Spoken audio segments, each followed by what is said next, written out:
Hello. Hi, everyone. I've just returned from a brisk walk to the park with our pups, and earlier today I did this very impromptu mark making session. You may have seen it on Instagram. So for those of you who are here from Instagram, hello. I used to do a lot of live demos on Instagram, but with everything changing and the algorithm being a bit strange and silly, and Substack being a way for me to organize live demos better, I've moved over here, and I did a demo a while back. I think it was linked to the pebbles, and that was in June. And those were the pebbles that I found on our trip to Scotland. Sorry, that's just a box falling over. And so for those, I created these big florals. And I did one recently as part of the Creative Summer Retreat, as hosted by or curated by Pigeon Letters and hosted by them. And then I've been doing some more exploration. And as you can see, these all are linked to Coloricombo colors and limited color options. But I want to do something a little bit different today. I want to just play with the pebble shapes on the sheet that you see here. So there are two sheets to be printed out, and you can find them on earlier Substack in June. And then the idea is to actually cut out. You can do it with a craft knife to cut out the actual pebbles. So you leave the sheet open. So normally you would just cut off the pebbles and you leave the sheet, in bits. But if you do it like this, you get these interesting alternative spaces, and it becomes really interesting and quite dynamic when you overlap them like this. Look how all of a sudden there's like a dimension to it, and it's just new possibilities and ideas. So I'm going to do a little playful session. I'm going to come back to this one in a minute, because this is one I started early, and that was literally just making pebble marks, or tracing these with Caran d'Ache New Color 2 crayons, and then going over them and having these simple mark making. And it has for me, this has quite a mid-century kind of feel to it, mid-century modern textile design feel to it. And even these, the bits where it's drawn over, I really like that. So I will definitely scan that in. And this happened with me doing it on top of a wet watercolor. It was this way around. I'll tell you what I've been doing. It was on this one. So I tried out different ways and working on a darker background. And the idea being that, let's move this, the background being darker, and then you have these layers on top. And immediately it creates a new look to what you're making, and the mark making being sort of in reverse. And then when you add white to it, it completely changes what you had, rather than just working with white and adding the marks on it. In some ways, it's much more subtle, and then you have that depth to it. So that was just a starting of that idea. And then I started off one where I worked on a blue watercolor on a watercolor paper. So there's a blue watercolors is on the back there, on my sheet of paper, and on top of that, I've now made some dots, some circular shapes, and then I can do more of what I've done before. So I'm going to use this.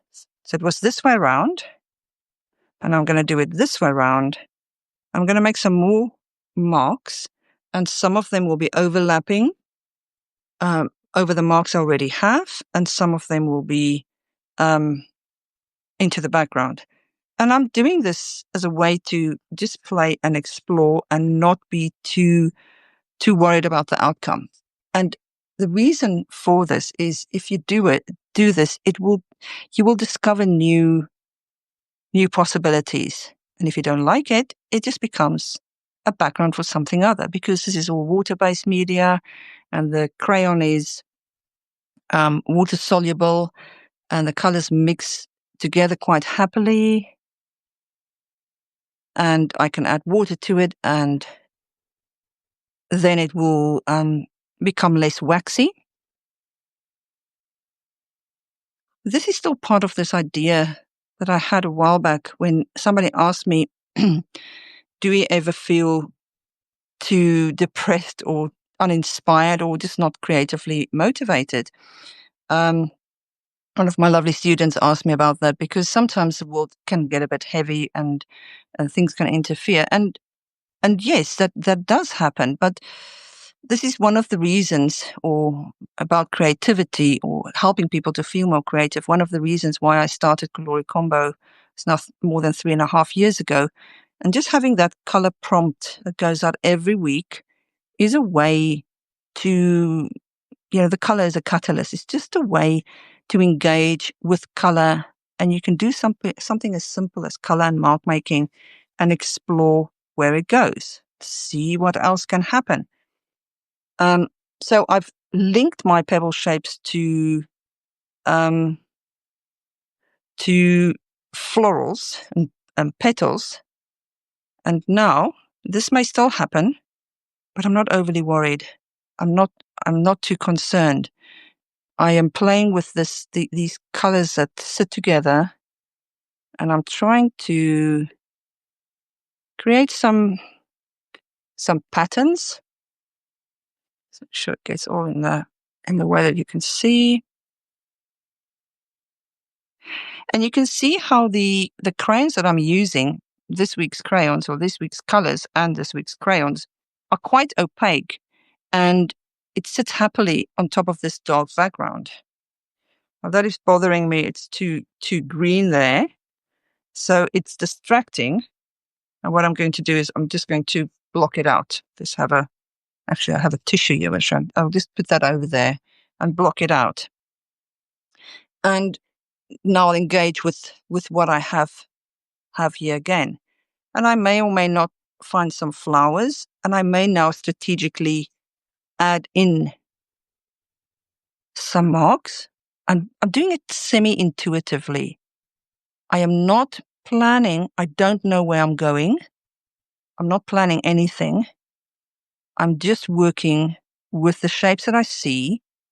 And because I'm not familiar with the shapes that I already had, I have a feeling this will go into sort of something that is like plant forms, but I want to keep it very light, and I want to keep it not too, what's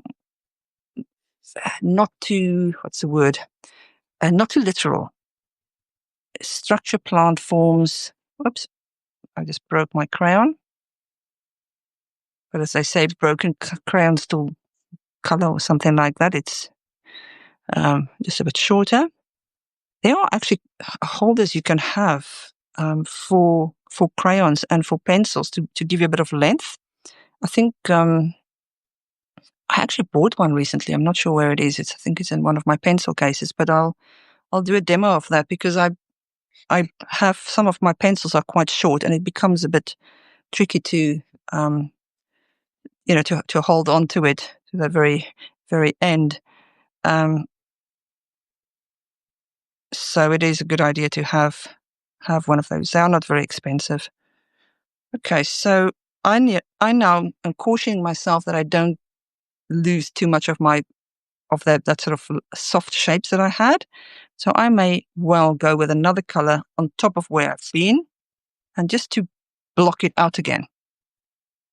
So I'm going to go with a Payne's Gray. I've got my colors of this week, but then I also have this Payne's Gray color And that is now disrupting what I've just created. And I'm doing it semi-blind, whereas I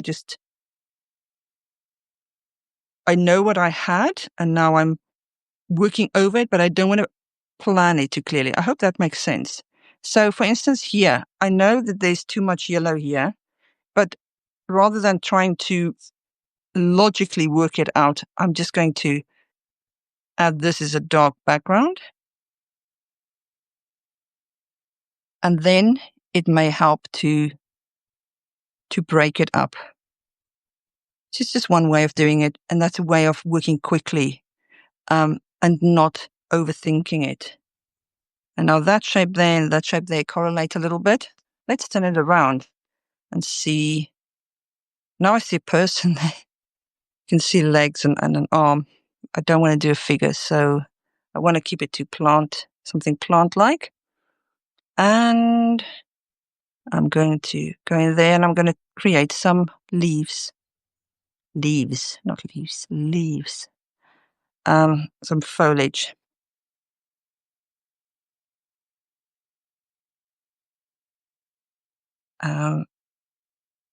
See how it's rubbing against my finger, making some.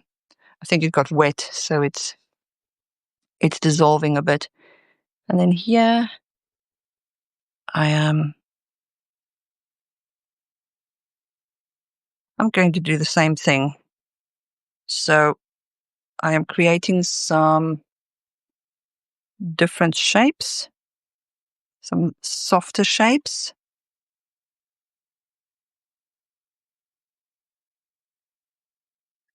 And interfering with what I've done already here. Just keeping it a little bit light, but I don't want to make it too similar.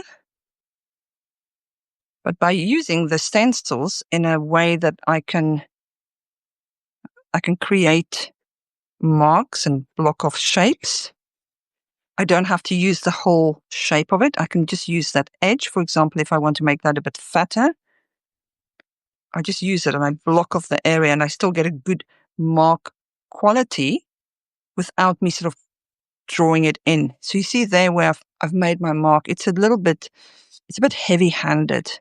So let's see if I now just go back on it, but I'm drawing it with the aid of that. So this is getting a bit saturated, and it might be that I need something like a white to lighten it again. And it might also be that that's now just there's too much wax added to it, and it simply is not going to budge. Two ways I can go about it. I can actually scrape back, because it is still quite waxy.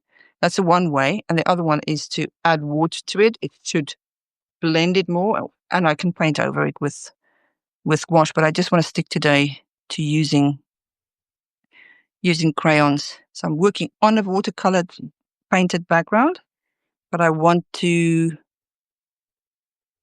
just make marks with the crayons. And I'm creating some plant-like shapes. Here where I have the white that goes over it, I get a softer pastel outcome. And I'm actually going to just play with that again.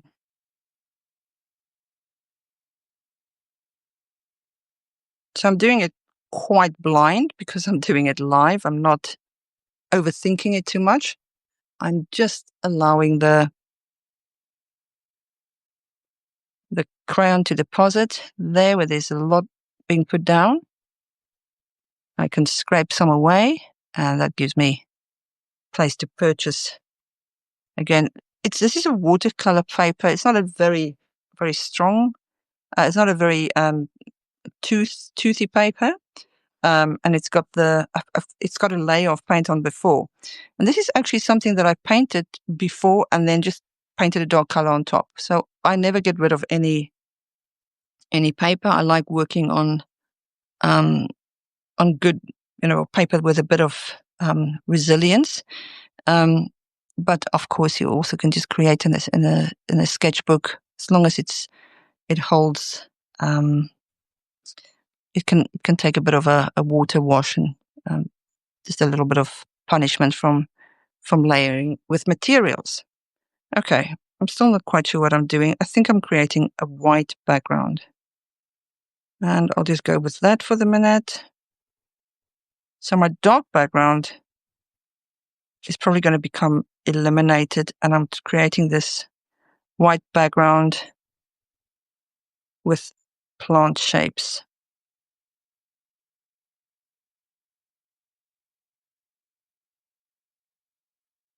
I don't have to use a white crayon. I can use something, as I said, like a white gouache. But I like the idea of using the mark making as my focus. And now I just have these sort of soft plant shapes.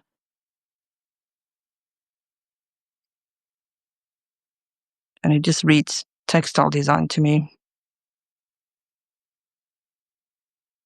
So it's like a design waiting to happen. It is something that could be like a repeat pattern.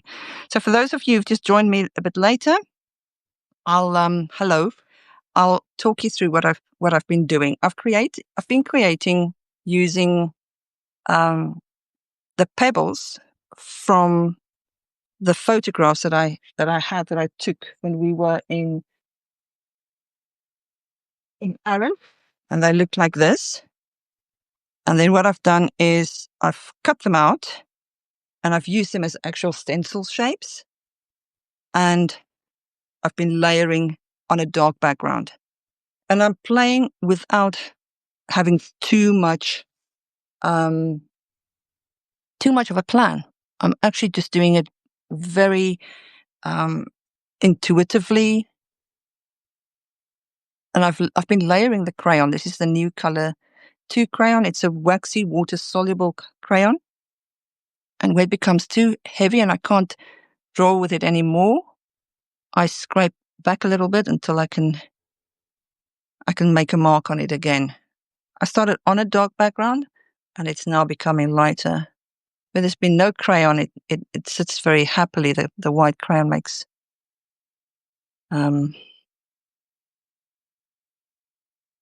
a very solid mark. But that's also interesting, having that, the way it mixes together.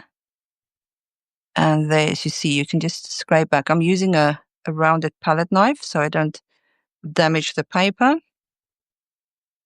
I get this mark making that goes on it.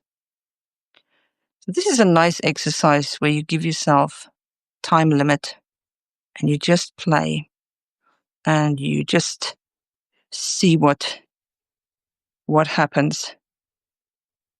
And you do it without too much of a name, because I think we fall into the trap, all of us, of trying to plan something too soon. Planning an outcome, thinking it has to look like something. Now, of course, it's not a case of just going blindly, but you can have an idea, and that's where it's wonderful to play with ideas and making sketches in a sketchbook to work from. And that gives you a sort of like an archive or a vocabulary of shapes and ideas to play with, and then you can go forth. But there's room for everything, but all kinds of ideas. But sometimes it's good to just play and let the material guide you using simple shapes.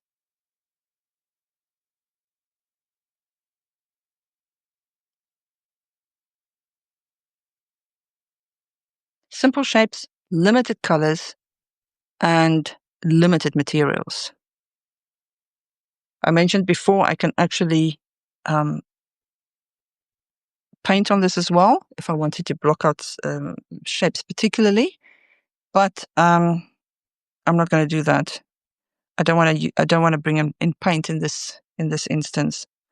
Okay, so now I'm here at this point where I still just have shapes, and I see these plant shapes in it, and I can break them down, or I can create within the shapes.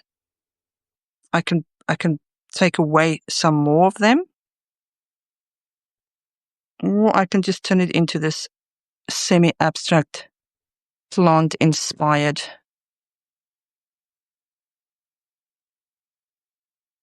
artwork. Now, I have to also tell you that I don't often scrape away into paintings, and that's another technique. It's another way of learning. So because I've got this dark background, when I scrape into the paper, it reveals that, and I can basically the scraping away is drawing in itself as well. So that's something which I've basically just discovered during this demo.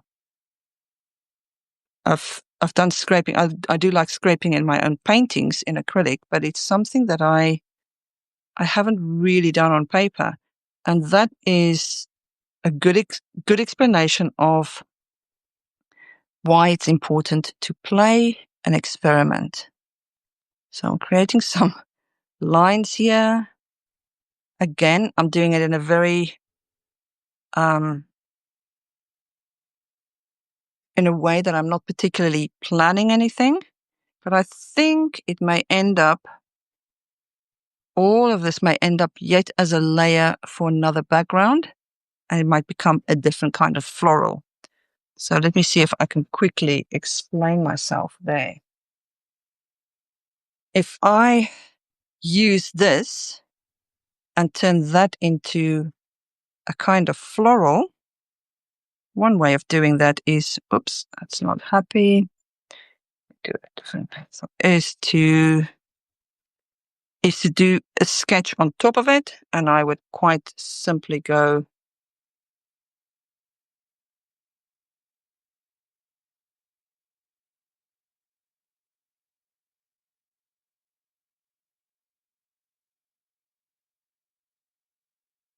so like that, and then the inside I'm guessing something there, and then here I'm making another floral shape. So I'm looking at what I have, but I'm also improvising,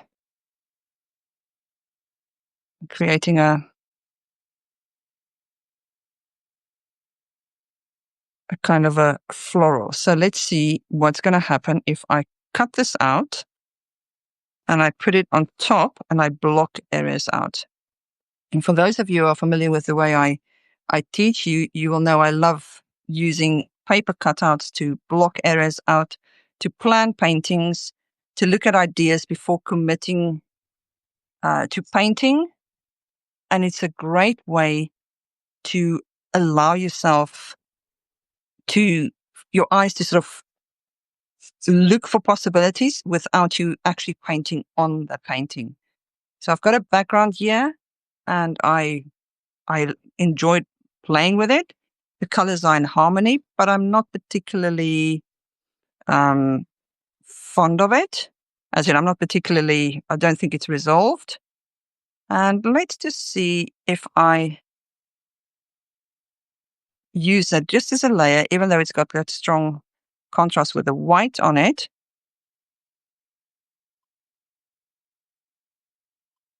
I'm cutting it out so that I keep my background and this foreground as two separate sheets. I'm doing it slightly carefully. Sorry, this is taking a little bit of time, and sorry for the noise of the scissors if that's a bit jarring for you. And I'll just do that a bit lower so it doesn't break off.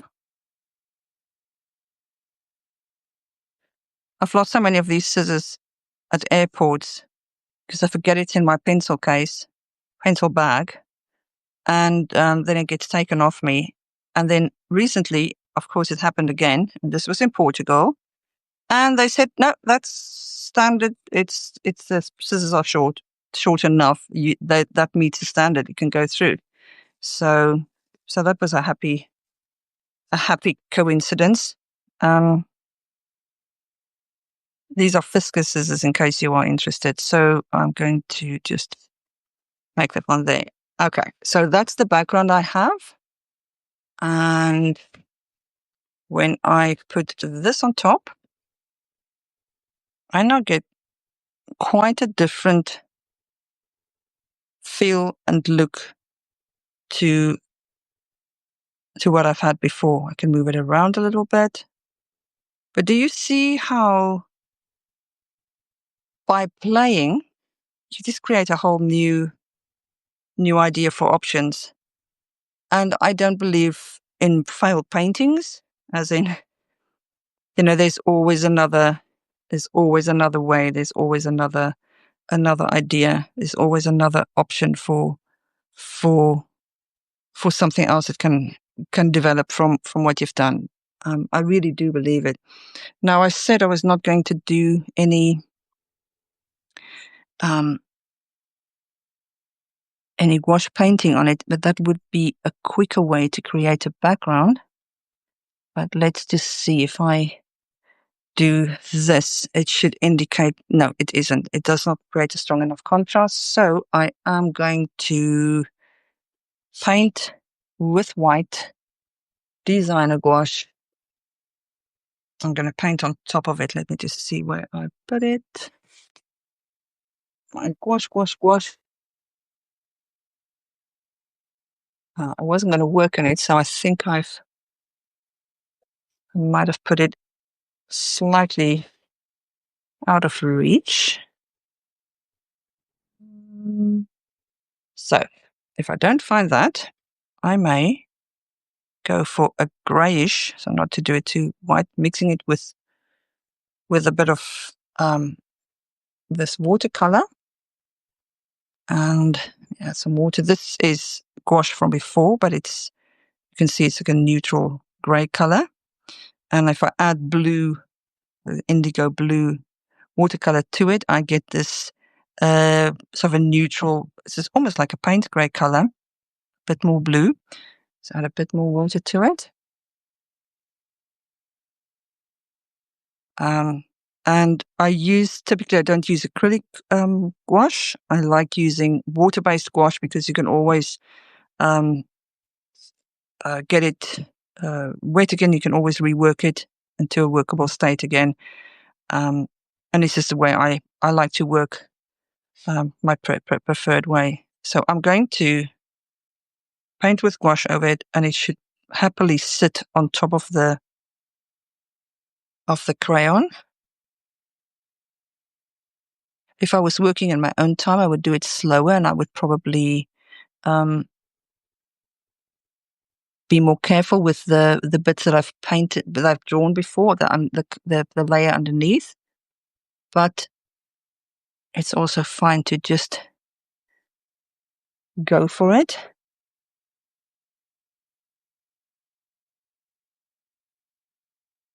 So that's a bit of a happy accident that it's not just I didn't just use the white, but it has this blue neutral color. I'm taking a bit of artistic license there and holding on some of the other shapes there. And I'm going to do the same here. I'm going to incorporate what I have here.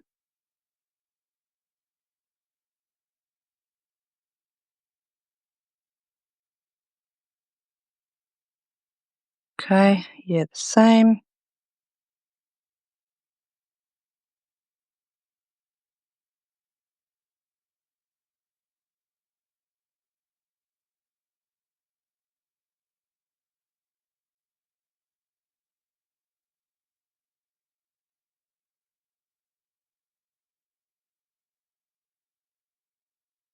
So I'm keeping some shapes that are not blocked out, and I can always block out more of them.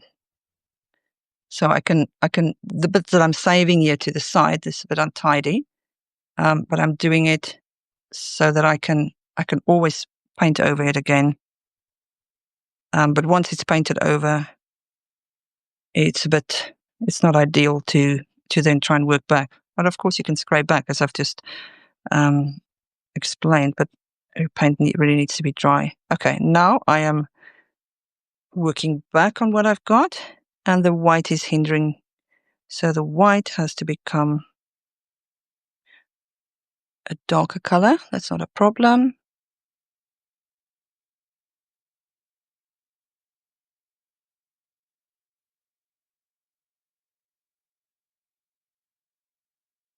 So there's a floral, 3 florals actually.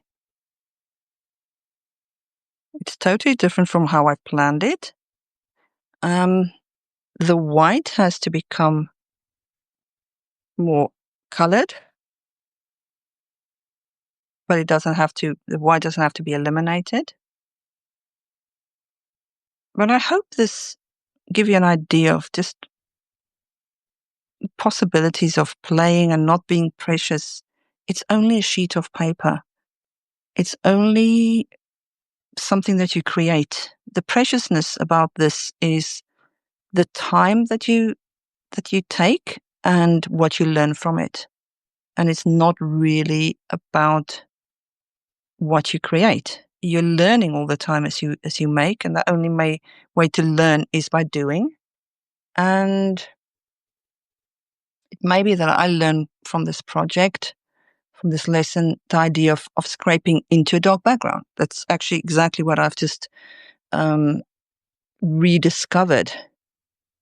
The fun of working on a dark, coloring on a dark background with a crayon and then scraping into it.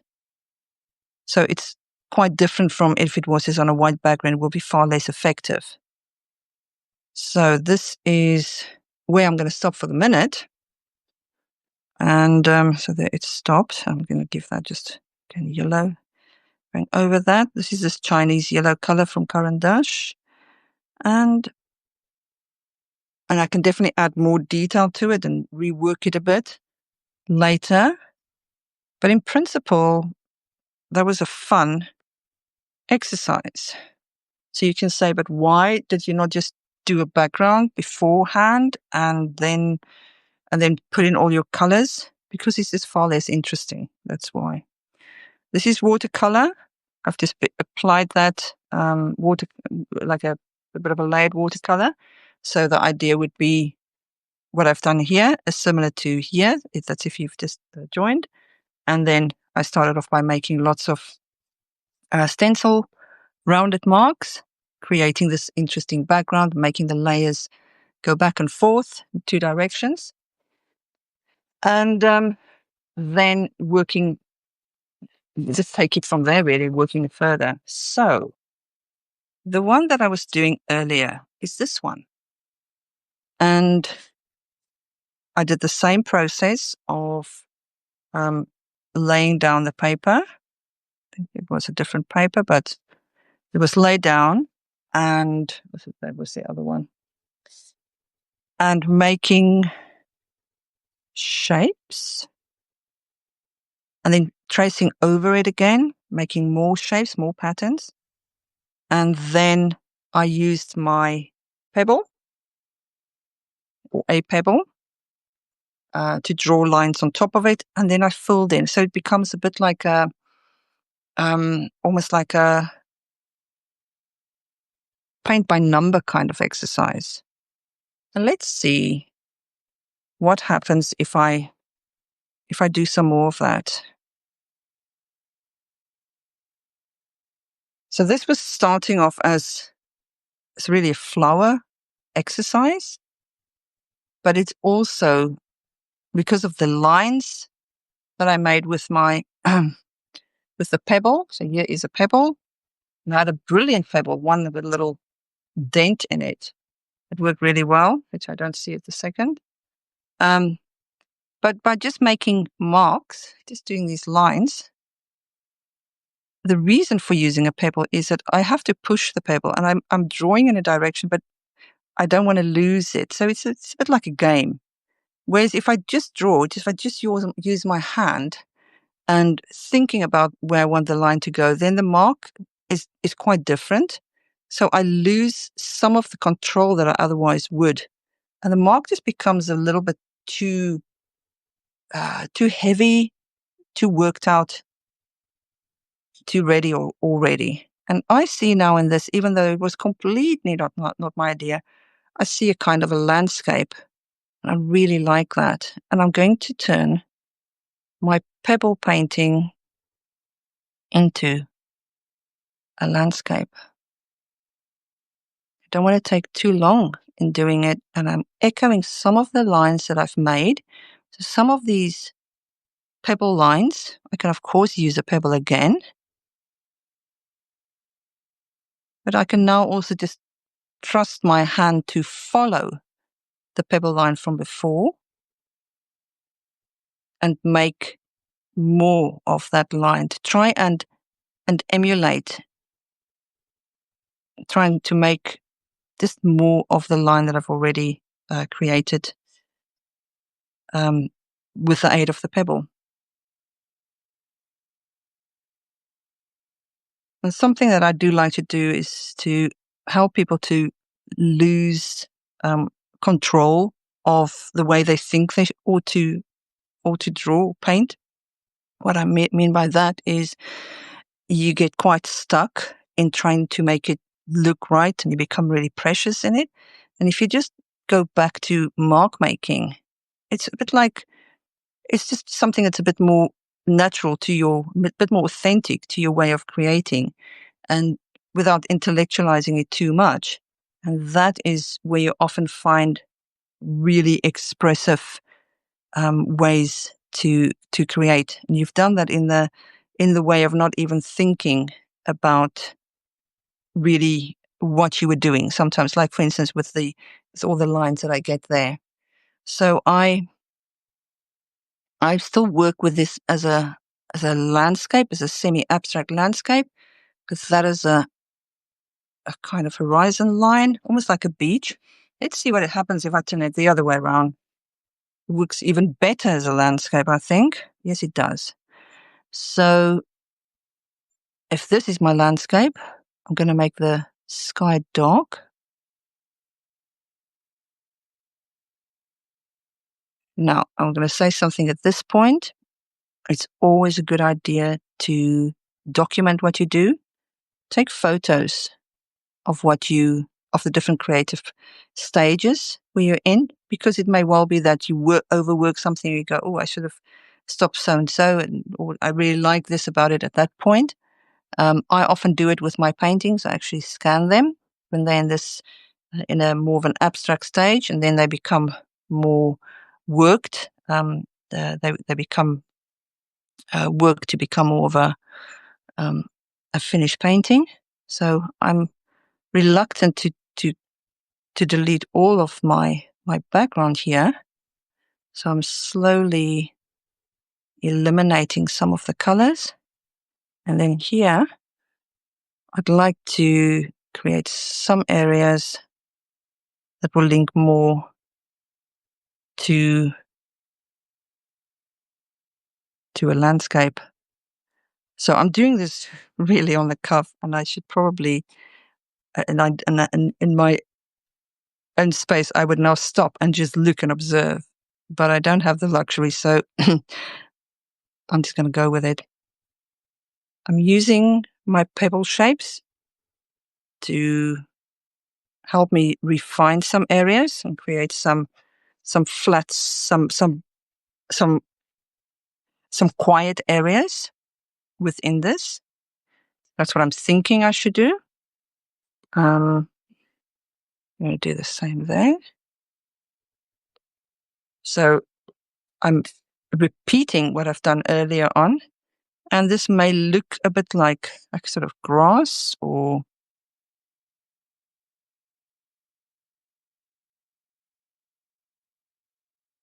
is that line that I get there. And I'm going to do some more of that. So you can see here why it is handy having a stencil rather than just drawing with your hand, as in drawing and trying to stop your mark. I'll explain. If you draw or if you make marks and you do that, then it's quite different from just making a circle with marks in it. Let's see if I use that area. So that's my pebble. If I take this area here,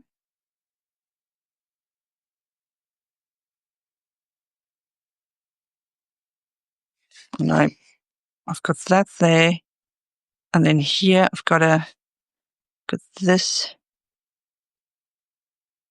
and I'm going to create some more small stone rock like areas.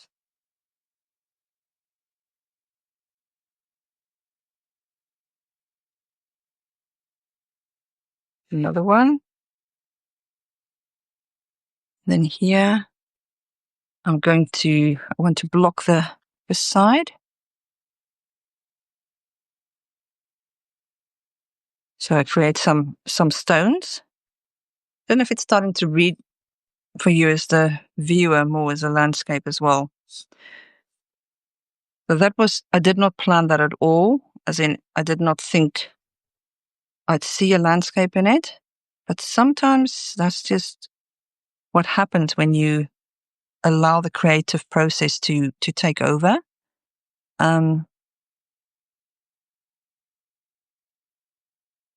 For that to dictate where you're going. And as I mentioned earlier, if I don't like it, this can again just become the background for something other. So my colors are really limited. I want to create this line really strong there.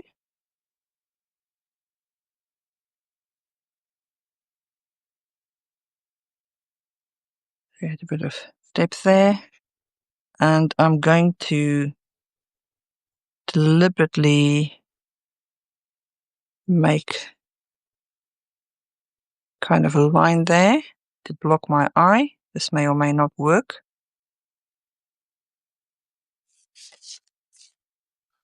I should have not have had it at an angle, I think. So I'm making it a bit less angled. And let's see what happens when I scratch into it. I must just be careful not to now become fiddly. I'm going to take the blue that I had before, and I'm going to use this calmish blue as a color. I think I'm going to stick with it, since it's such a small amount of colors, I'm going to make the land more yellow. I'm going to repeat what I've done there with this lighter yellow with a green line that I've done there, lines. I'm going to do a bit more of that there.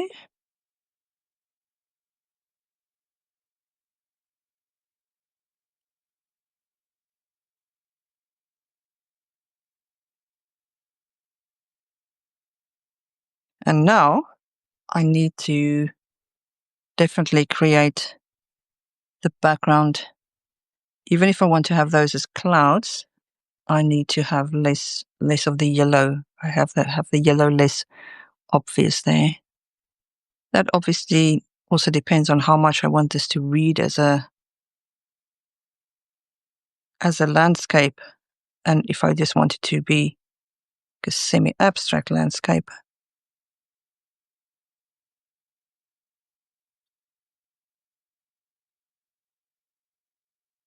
I'm going to do some horizontal lines.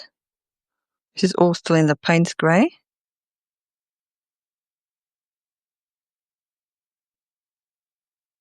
I'm not sure what I'm doing here.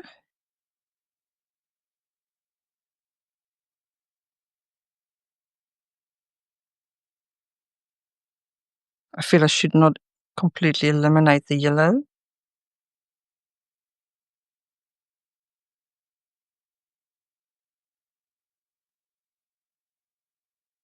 So that may for now just read as a tree. I could probably I've kept like a moon or something in the sky.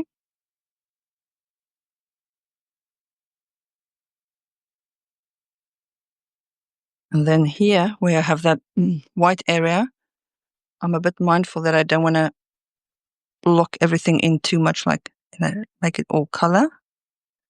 So I'm just doing some stippling marks in the yellow and some line textures. And just filling in a little bit of color here and there. So that is a study of an imaginary landscape. And it may or may not have been inspired by the recent trip to Portugal. I think it is. Obviously, the colors are dictated by this week's colors. But it does read like land and greenery. And that was fun. So what may well happen is it just sort of comes out experience or sense of a place. And it's not worked with a photograph or something. It's just based on my recent experience. But that was very much intuitively. I was really planning to turn that into a flower. Okay, so that's that one. And then I had this one I showed you earlier. Now the gouache should be quite dry, and I can indulge myself, hopefully, if it's dry, with a bit of white detail in mark making. And I can now, maybe the yellow as well, and I can now win back some of my textures. The gouache is still too wet. It's not going to let me happily do that. But you should get an idea of what I can now do as next steps. Since I can't draw on it because it's a bit wet, it might be possible for me to paint on it. This is an Inktense stick, and it dissolves as water comes in touch with it, and I should be able to paint. So that's an option. I can also use the Inktense pencil, but it's a bit waxy, so it does work.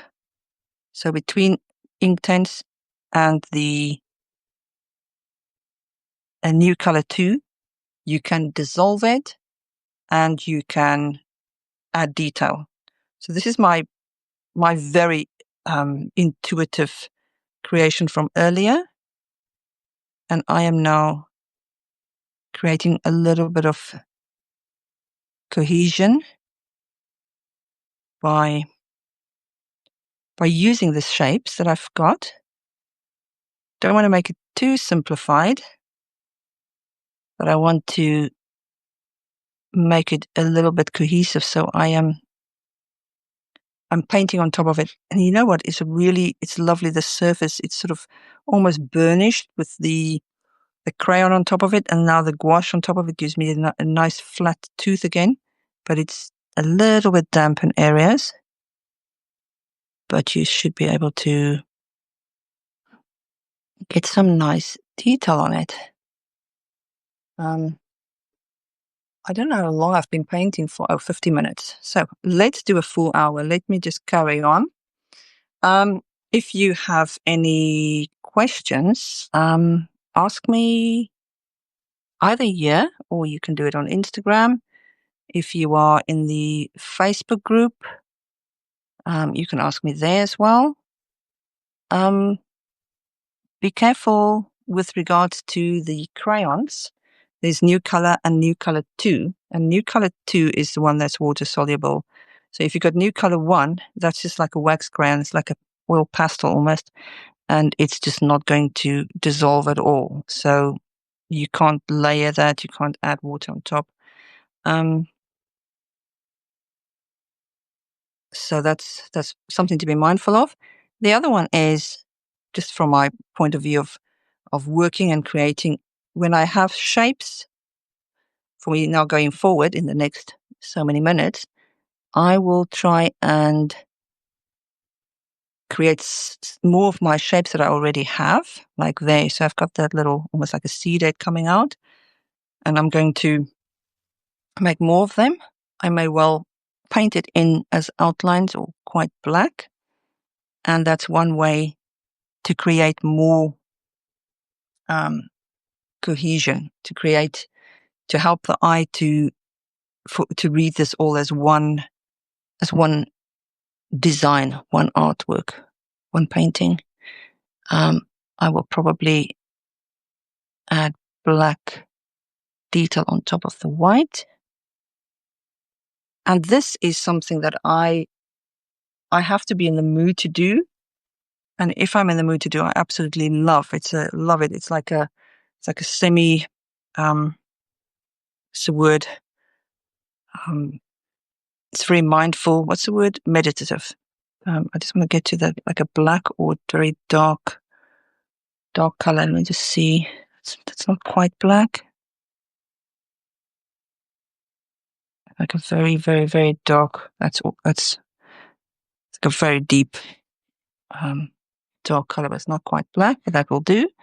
So that's the Inktense stick, and I'm doing it to give me a really good black color quickly. I can also use the Caran d'Ache crayon, but it doesn't dissolve quite as quickly, and it's a little bit more waxy. And it's both a little bit more waxy, and it tends to be a bit more like it behaves almost better like a kind of watercolor, whereas I want just a solid, strong black line.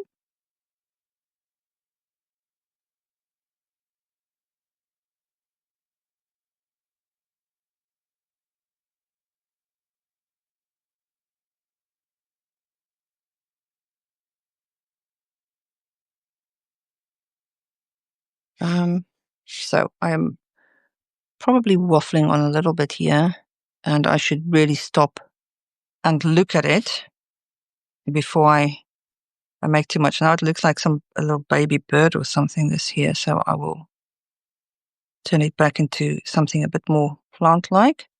But I want to be careful that I do not diminish the marks that I've already made. I don't want to make it too design-like and simplified. One way I can do that is to limit my drawn line and almost do like a stamping mark with a brush. And for that, a dagger brush. This is a 1/4 inch Rosemary & Co. dagger brush, both Silver Silk and Rosemary & Co. And there are other Princeton will, I think, make a lovely one as well. But that's one way to not all of a sudden start to I'm going to use the word dumb it down. That's not dumb it down, but to make it too normal again, to take away that the effect of the mark making and the textures that you had before, that I had before. So I want to retain that. And I'm going to still work on this. This is very much not finished, but I want to do it being more mindful and a little bit less intuitive. Now I've reached that stage where I can sort of sit with it, probably take a photo of different stages and then plan it. And if I think, okay, I need to have more of that mark, the joy is I've got my stencil and I can go into an area and I can make